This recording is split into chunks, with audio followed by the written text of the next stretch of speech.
ঘটনা কি সত্য নাকি ইহুদি নাসারাদের মিথ্যা প্রোপাগান্ডা বুঝছি না।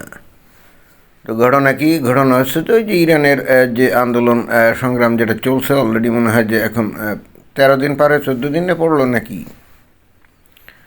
এখন খবর আসা শুরু হয়েছে, কি খবর আসা শুরু হয়েছে যে সেখানে বিক্ষোভকারীরা নাকি মসজিদে আগুন দিচ্ছে এবং অলরেডি 25টা মসজিদে নাকি আগুন দিয়েছে। তো এইটা তো কেন জানি বিশ্বাস হচ্ছিল না এটা কিভাবে সম্ভব। আচ্ছা, যাই হোক, মূল প্রসঙ্গে যাওয়ার আগে আমি দর্শক এবং শ্রোতাদের উদ্দেশ্যে আবেদন করতে চাই যে আপনারা যারা দেখেন, অনেকেই দেখছি যে আসেন শুনে চলে যান, সাবস্ক্রাইব করেন না। কারণ অ্যানালিটিক্সে গিয়ে কিন্তু এটা আমি দেখতে পারি যে কারা আসলো এবং চলে গেল। আমার মনে হয় যে অনেকে ভুলে যায়, এমন না যে আসলে ইচ্ছা নাই, বাট অনেকে আসলে ভুলে যায়। তো আপনারা দয়া করে একটু না ভুলে গিয়ে সাথে সাথে একটু সাবস্ক্রাইব করে সাথে থাকবেন। আপনাদের একটা সাবস্ক্রিপশান এবং একই সঙ্গে আপনাদের একটু দর্শন, মানে আপনাদের দর্শন আর কি, বুঝলেন নাই, এটা আমাকে আনন্দিত করে, উৎসাহিত করে আরও নতুন নতুন ভিডিও বানানোর কাজে। আর আপনারা তো অলরেডি বুঝে গেছেন ভিডিও বানানো ছাড়া আমার কোনো কাম নাই, তাই না? অতএব কী আর করা, আপনারা যত বেশি উৎসাহ দিবেন আরও বেশি ভিডিও বানাবো, এটাই তো। তো এবার আসল প্রসঙ্গে আসি। সেটা হলো যে আমি আসলে প্রথমে বিশ্বাসই করি না যে how is it possible that Muslims are burning their mosques in Iran আর তেহরান, কী জানি এটা কীভাবে সম্ভব। তাহলে এটা তো একমাত্র সম্ভব হতে পারে ইহুদি নাসারা কাফের যদি হয়, তারা হয়তো মসজিদ আগুনে জ্বালায় দিতে পারে, তাই না? কিন্তু যারা নাকি মুসলমান, তারা কি এটা পারে? এখন এই ইরানে যারা নাকি আন্দোলন করছে, আমরা তো জানি তারা ইরানি। হতে পারে এর পিছনে আমেরিকা বা ওই ইসরায়েলের নানা রকম কাজ সাজিয়েছে, এটা তো আর গোপন সোপন কিছু না। এখন এটা আর ওই গবেষণা করে ইনভেস্টিগেশন করে বের করার কোনো দরকারও নেই, তারা আছে অবশ্যই।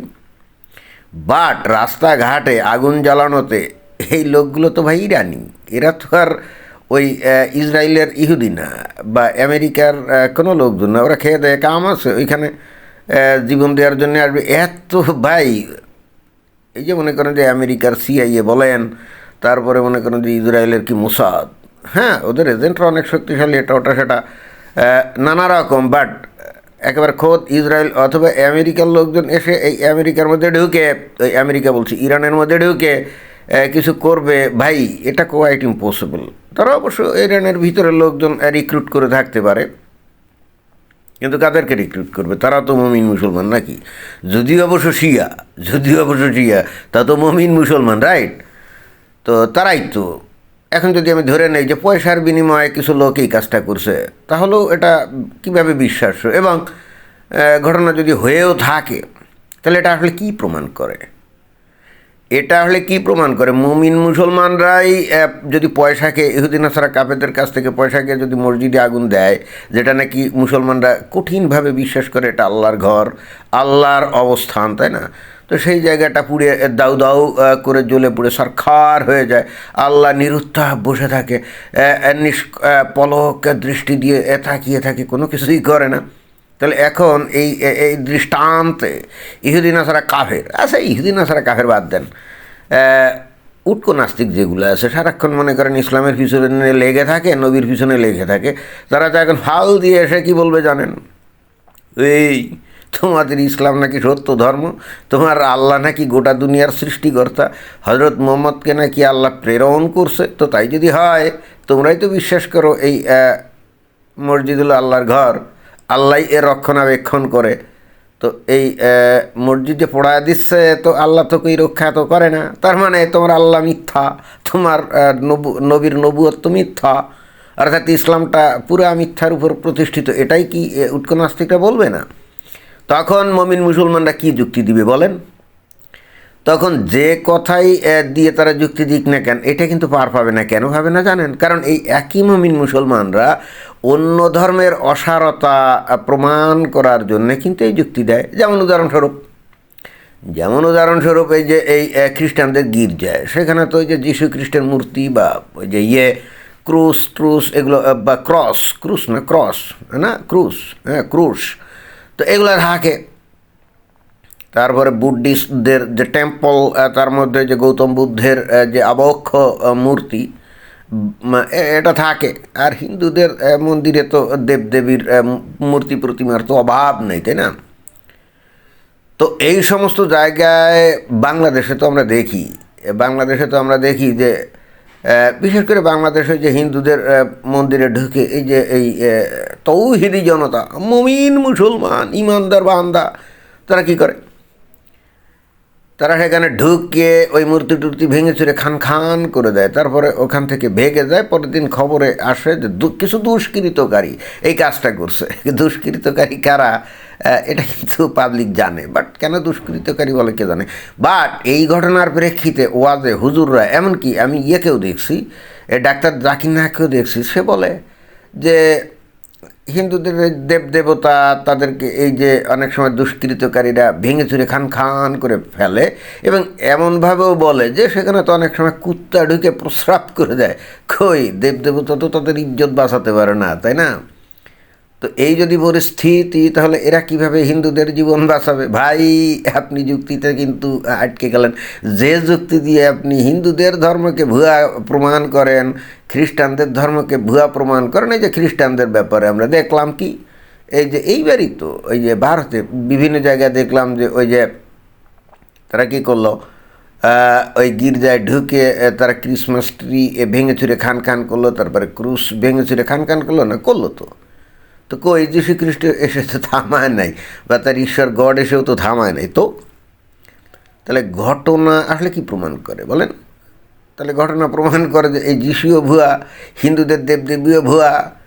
তারপরে কিছুকাল আগে রামু অঞ্চলে বাংলাদেশে, সেখানে ওই যে বুদ্ধিস্টদের যে মন্দির আছে সেখানে ভাঙচুর করছিল তৌহিদি জনতা। কই, বুদ্ধ তো এগুলো রক্ষা করে না, তাহলে কী রক্ষা করতে পারলো না?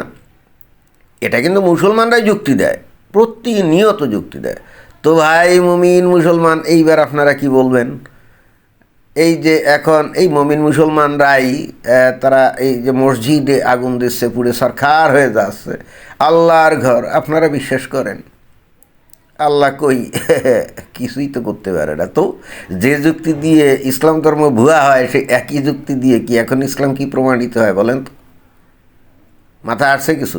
ও, এখন কিছু লোক এসে বলবে কি জানেন, অন্তত বাংলাদেশের মুমিনরা হয়তো বলবে, শিয়ারা তো খাঁটি মুসলমান না, ওরা তো হলো আসলে কি, ওরা তো শিয়া, ওরা হলে মুনাফেক মুনাফেক, এই জন্যে ওদের মসজিদ আগুন লাগাচ্ছে, এই জন্যে আল্লাহ এটা রক্ষা করছে না। আমি জানি এইটা বলতে পারে, বাট এই যে গাজায় ইসরায়েল যে শত শত মসজিদ, সেখানে তো সুন্নি, তাই না?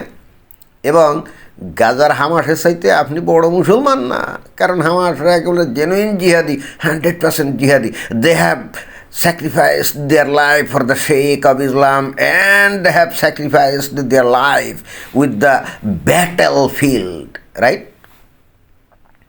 And they are giving their lives in fighting with Jews of Israel, right? ইসরায়েলিরা কী করছে, এসে এই যেখান থেকে এরা জিহাদি হয়, অর্থাৎ মসজিদ, তাই না? মসজিদেই তো জিহাদের শিক্ষা। ওই হামাসদেরকে যেমন ওই একেবারে পাখির মতো গুলি করে মারছে না, আবার টানেলের মধ্যে যে জীবন্ত কবর দিয়েছে, তাই না? একইভাবে ওরা তো উপরে যত মসজিদ আছে সেগুলোকেও তো টার্গেট করে একেবারে মাটির সাথে মিশিয়ে দিয়েছে, তাই না?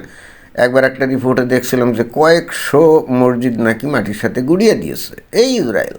তো তাহলে শিয়াদের মসজিদ যদি আপনারা বলেন এরা মুনাফেক, এই জন্যে আল্লাহ রক্ষা করেনি, তো ভালো কথা।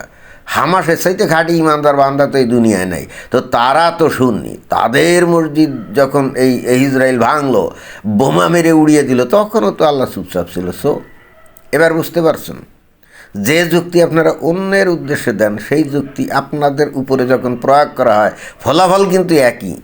নাকি এখন বলবেন যে যুক্তি অমুসলিমদের ক্ষেত্রে প্রযোজ্য, ওইটা আমাদের ক্ষেত্রে প্রযোজ্য না? হ্যাঁ, এছাড়া তো মনে হয় উপায় নেই। যাই হোক, খুবই সিগনিফিক্যান্ট এই বিষয়টা যে ইরানের লোকজন এখন এত দুঃসাহসী হয়ে গেছে, তারা মসজিদ আগুন ধরিয়ে দিচ্ছে। তার মানে বোঝাই যাচ্ছে তারা ইসলামের প্রতি কতটা ফেড আপ, এটা কিন্তু বোঝা যাচ্ছে, তাই না? অর্থাৎ গত 45-46 বছর ধরে ইসলামী শাসনাধীনে থেকে তারা ইসলাম কাহাকে বলে, কত প্রকার ও কী কী, এবং এটা মানুষের কী কল্যাণে লাগে নাকি এটা মানুষকে ধ্বংস করে দেয়, এটা হাড়ে হাড়ে ইরানিরা টের পেয়ে গেছে নাকি? বাংলাদেশের মুমিন মুসলমানরা কবে টের পাবে?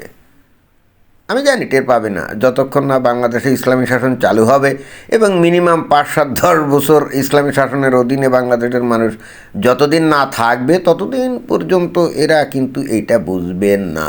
আমি এটা 100% গ্যারান্টি দিয়ে বলতে পারি। তো এটাই ছিল বক্তব্য। ধন্যবাদ।